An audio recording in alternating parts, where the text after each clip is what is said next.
Are you tossing and turning at night, plagued by worries and anxieties? You're not alone. Stress-induced insomnia is a common sleep disorder that affects many people. But what's the connection between stress and insomnia? I'll delve into this relationship with insights from neurophysiology. Why? Because I want you to be able to sleep better. I want you well rested and more able to self-regulate, and I suspect you want the same thing. My name's Justin Sinceri. I'm a therapist, coach, and the creator of the polyvagal trauma relief system. Welcome to Stuck Not Broken, where I teach you how to live with more calm, confidence, and connection without the psychobabble. This podcast is, of course, not therapy, nor is it intended to be a replacement for therapy. Let's understand stress a little bit in more depth here. It's a natural response to threats or challenges, even minor things that you might not even be aware of. So you could feel stress in response to major life changes like moving or a new boss coming into your workplace, but there might be also some small things that induce stress like crowds, or I guess that's kind of a big thing, but it might be something that we don't normally consider. I don't know, maybe it is. Crowds or constant background noise, even low hums in the background might induce stress. These might be things that are not so obvious. Basically what's happening is that these sounds or these contexts trigger our body's sympathetic mobilization system, which is responsible for flight and fight when in danger. So in other words, when we're stressed, we are prepared for survival in a sense. We are either ready to confront danger or escape danger. But these common day-to-day things, or more or less day-to-day things, are not things that we can exactly run away from or fight off. The background hum of traffic is you can't fight that. And I guess you can kind of run away from it, but how about the refrigerator hum or an AC, banging on in the background, and then the hum of the AC in the background constantly? You can't really run away from that or fight that off. And yeah, you could turn it off, but then you might be super hot and you can't really run away from that or fight that off either. Anyhow, stress. These small things that we might not even be aware of, they accumulate in our body, and we feel this as stress or as like chronic stress. This can lead to many problems, including insomnia. Stress impacts our sleep cycle. It makes it difficult to fall asleep or stay asleep. And this can lead to this really kind of vicious cycle where stress leads to poor sleep, which then leads to more stress in the daytime, which then leads to poor sleep. It's a self-reinforcing cycle. And this can impact your overall well-being. But basically when you have a lot of stress, which then induces insomnia, but even during sleep, you may have non-restorative sleep.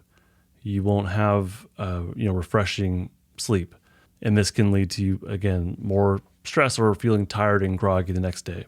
Just really, dysregulation, mild to moderate dysregulation, maybe severe dysregulation. That self-reinforcing cycle might actually set you up in the next day with negative coping mechanisms like alcohol, drug use, sleeping through work maybe. You might be more irritated and snappy at your family. And then as you do these negative coping mechanisms or these impulsive behaviors that you'll regret later on, it just kind of adds on to the stress, I suppose. But now you'll also feel regret and shame, blame, self-judgment. So like the issue just kind of can compound on itself. And then to deal with that compounding, you're potentially likely to return to those negative coping habits. And again, it's like a self-reinforcing cycle. What's necessary for sleep to kind of like stop this process, we can frame this in terms of the polyvagal theory. If you're brand new to the polyvagal theory, go to episode 101 of this podcast and you'll get a really deep dive into what I'm talking about. It's like episode 101 through 109.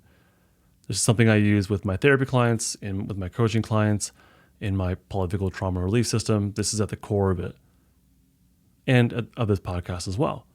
So the polyvagal theory basically is the science of connection and how we respond to danger. And one of the teachings of the polyvagal theory is that we actually have two parasympathetic nervous systems.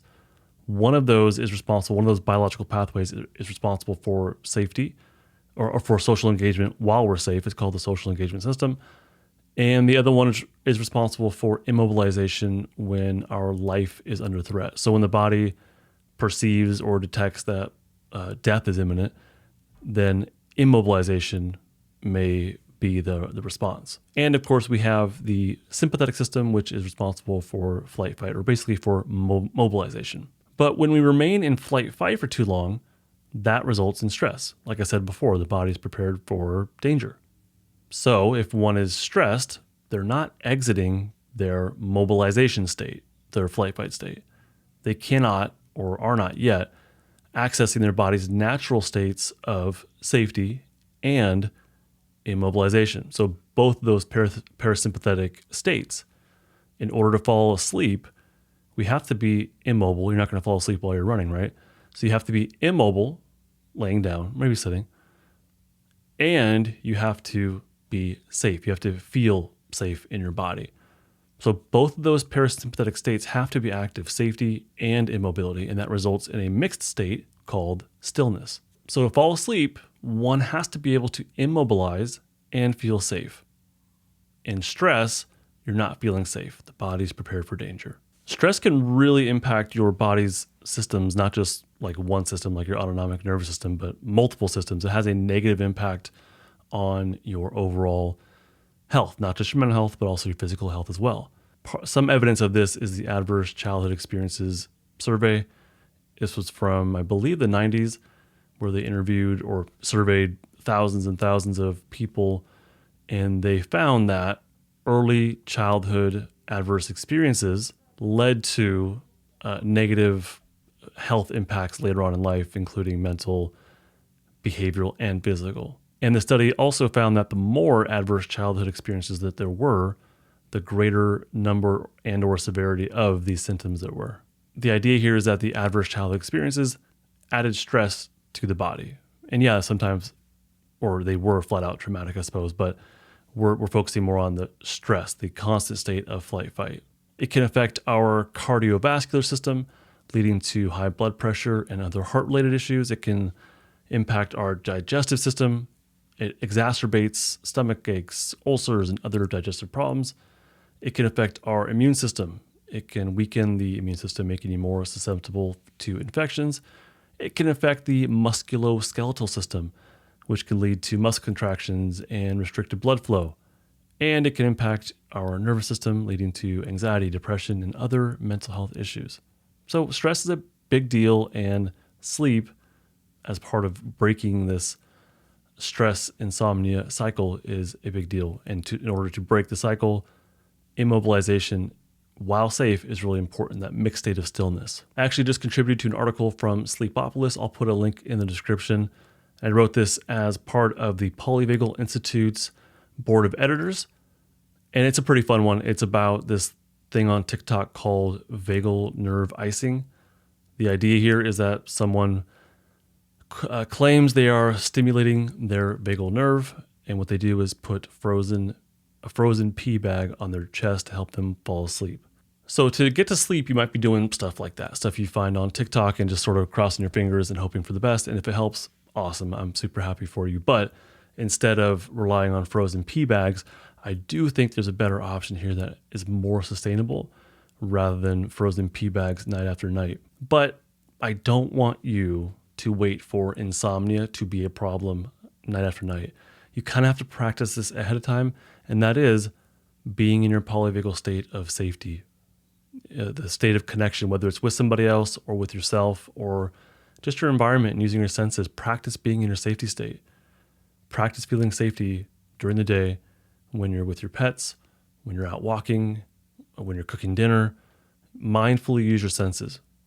Use your body's capacity for safety. Welcome it with curiosity. Practice being in safety. As you do that and build the strength of your safety state, you exercise it just like anything else, then defensive activation won't be as out of control eventually. Now you can totally do this while you also put bags of frozen peas on your chest if you like.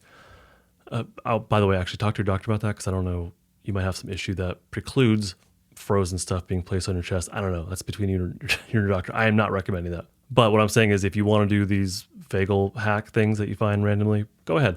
But at the same time, or during the day maybe, I would encourage you to practice being in your safety state. You'll know if you're in your safety state because you'll be able to breathe in your belly. You'll be more connected to your senses, yourself, or your pets or your spouse. You'll be able to smile. You'll be thinking more positively. All those are signs that you're in your safety state. So practice doing things that bring you to your safety state, that bring you to those experiences. The other thing you can do that's, I think, pretty easy for the most part is to change your environment. I don't mean like move. What I mean is look at your environment at nighttime and ask yourself how you feel about it. If you don't do well in the dark, that's something you can probably change.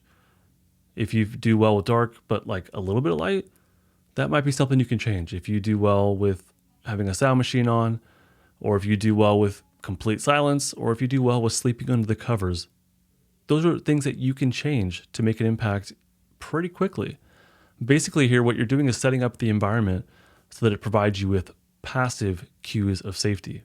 Passive safety cues are things that you don't have to you don't really have to think about. You don't have to do anything exactly. Yeah, you set it up, but then night after night, these are giving you cues of safety that are going to help to activate your safety state and remain in it. So really what I would like you to do is, in the nighttime, maybe just see how you feel about stuff and see what you can change. In the daytime, make some changes, practice being in your safety state. And then when it comes into, nighttime again, see how it feels now. Maybe it'll feel a little bit different. If there's a little bit less insomnia or a little bit less anxiety, a little bit less stress, that's probably a good thing. And then ask yourself, well, what else can I do? What else can I change here? But eventually, and hopefully sooner than later, you'll have an environment that is giving you more passive cues than anything. And then if you could do that, then other active things like breathing deeply or using your imagination to anchor yourself in safety or singing or doing something creative, I don't know. Those active things that you can do to anchor in safety might be more beneficial. But if you're just white knuckling it every night and praying that those P's are going to solve your problems, then I don't think it's going to be as effective as it versus practicing this stuff ahead of time and really doing the best you can to set yourself up with success. If you're waiting for the problem, if you're waiting for the insomnia, if you're waiting for stress to get too far and then do something about it, you're just kind of setting yourself up for the same problem over and over again. So that's what I would ask you to do after listening to this episode is what can you alter in your environment and what can you do today to help access your safety state? If you want to learn more about this polyvagal theory stuff and how to develop the strength of your safety state, I have a really good option for you. It's called Stuck Not Broken Total Access Membership. That gives you gives you total access to my courses that are grounded in the polyvagal theory, like Polyvagal 101, Building Safety Anchors, and Unstucking Defensive States. Those are my trauma recovery courses. Each one follows the other one. But you also get access to my community, so you won't be alone in this process. The community is really awesome, by the way. The people in there are fantastic. So you get the courses, you get the community, you won't be alone, you get the knowledge you need, and you'll have access to me twice a month during open Q&As and every day during in the community discussion post. You'll be able to ask questions, share a picture of your pets or your projects or your plants. And you'll be able to share ahas, things that just click for you. You can come to the community, share them, and get some support from everyone else there. Getting unstuck from trauma is difficult. There's so much information out there. I think this Total Access membership really focuses on what is necessary and also gives you other things that I think are very helpful, like the community and other things I have there for you. If you're interested in learning more about this, go to the link in the description. It is justinlmft.com/total access. justinlmft.com/total access. I really hope to see you there. Fellow Stucknot, thank you so much for listening. I really hope this episode has been a helpful resource for you in getting better sleep, learning about the polyvagal theory, and applying it to yourself. Bye. This podcast is not therapy, not intended to be therapy or be a replacement for therapy. Nothing in this creates or indicates a therapeutic relationship. Please consult with your therapist or seek for one in your area if you are experiencing mental health symptoms. Nothing in this podcast should be construed to be specific life advice. It is for educational and entertainment purposes only.